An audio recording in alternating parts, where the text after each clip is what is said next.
Liderados pelo rei Nabucodonosor, os babilônicos dominaram as terras hoje conhecidas como Iraque e Oriente Médio de 605 a 539 a.C. Numa noite, o rei Nabucodonosor teve um sonho. Acordou dominado por uma sensação de medo e apreensão. Em desespero, chamou seus conselheiros, os magos e os feiticeiros de Babilônia. Tive um sonho, disse ele. Foi terrível, mas quando acordei não consegui lembrar do que tinha sonhado. Vocês podem me ajudar? Os magos disseram: Claro, majestade, não há problema algum.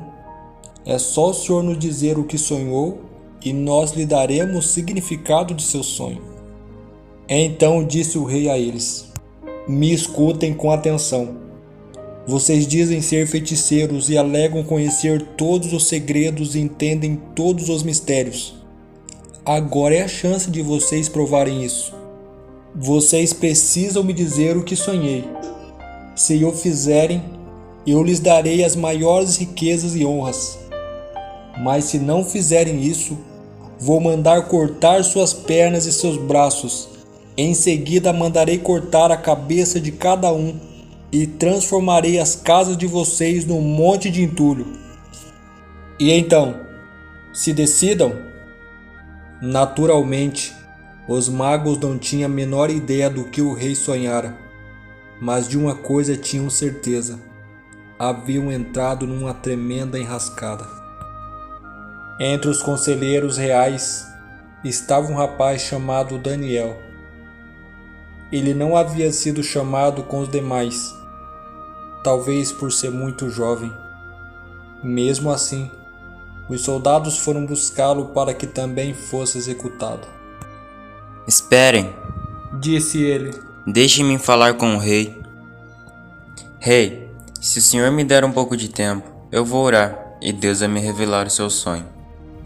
Nabucodonosor não desperdiçaria a única chance que alguém lhe dera de encontrar as respostas que ele estava desesperado para obter. Então ele disse: Tudo bem, ore, depois me conte o que aconteceu. Uma coisa temos que admirar em Daniel. Quando ele não sabia o que fazer, ele tinha certeza do que precisava ser feito. Daniel sabia que precisava orar. Pode haver momentos na sua vida em que o futuro seja incerto e seus problemas pareçam grandes demais. Lembre-se, o Deus que responde à oração de Daniel também ouvirá a sua oração.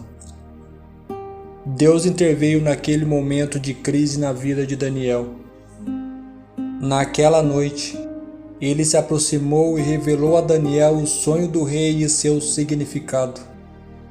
Ao amanhecer, o jovem conselheiro foi até o rei e disse: Há um Deus no céu, o qual revela os mistérios, pois fez saber o rei Nabucodonosor o que há de ser nos últimos dias. Deus escolheu revelar ao Senhor os segredos do futuro. Ele vai mostrar não somente o que vai acontecer a seu reino, como também o surgimento e a queda de impérios no esboço da história que vai até os fins dos tempos. O sonho do rei babilônico foi uma revelação não apenas para ele, mas também para nós. Aquele sonho nos leva uma viagem pelo tempo e nos dá esperança quanto ao futuro. Ele nos conduz a uma longa viagem de 2500 anos de história, revelando o próximo grande evento que já se mostra no horizonte. É uma profecia de tirar o fôlego. Disse o profeta ao rei: Tu, ó rei, estavas vendo, e eis aqui uma grande estátua. Esta que era imensa e de extraordinário esplendor, estava em pé diante de ti, e sua aparência era terrível. A cabeça era de fino ouro, o peito e braços de prata, o ventre e os quadris de bronze, as pernas de ferro e os pés em parte de ferro, em parte de barro. Dá para imaginar? Enquanto ouve essas palavras, O rei se inclina para a frente com intenso interesse. Sim, é isto mesmo. Foi exatamente o que vi. No entanto, Daniel não havia terminado o relato. Com a mesma voz calma e contida, ele continua. Quando estavas olhando, uma pedra foi cortada sem auxílio de mãos. Feriu a estátua nos pés de ferro e de barro e os esmiuçou. Então foi juntamente esmiuçado o ferro, o barro, o bronze, a prata e o ouro, os quais se fizeram como a palha da eiras no estio. E o vento os levou, e deles não se viram mais vestígios. Nabucodonosor estremeceu. Ele fica surpreso e maravilhado com a conclusão de Daniel. Mas a pedra que feriu a estátua se tornou em grande montanha, que encheu toda a terra. Foi exatamente isto que eu vi. E exclama o rei. Foi esse o sonho que eu tive, no qual observei essa grande imagem. Sim, a imagem tinha uma cabeça de ouro. Seu peito e braço era de prata. Foi precisamente isto que eu vi. Ela tinha coxas de bronze e pernas de ferro, exatamente como você disse. E Daniel, eu vi aqueles pés de ferro e barro. Depois vi a pedra. Reparei que ela foi cortada na montanha sem auxílio de mãos.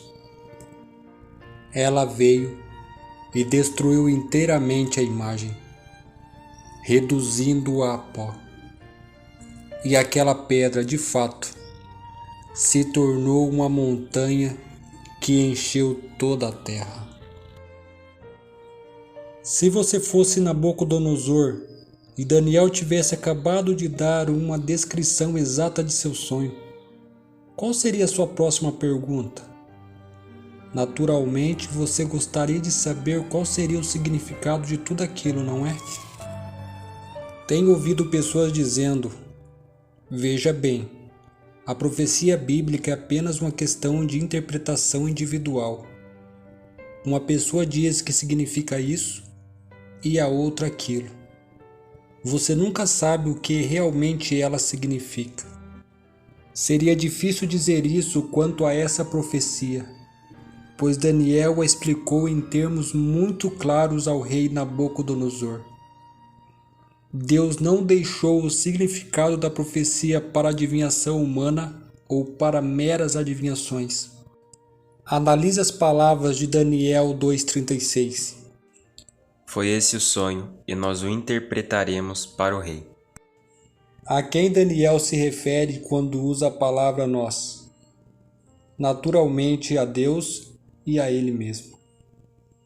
Daniel diz: Nós daremos a interpretação. E isso é o que veremos no próximo vídeo. Até lá!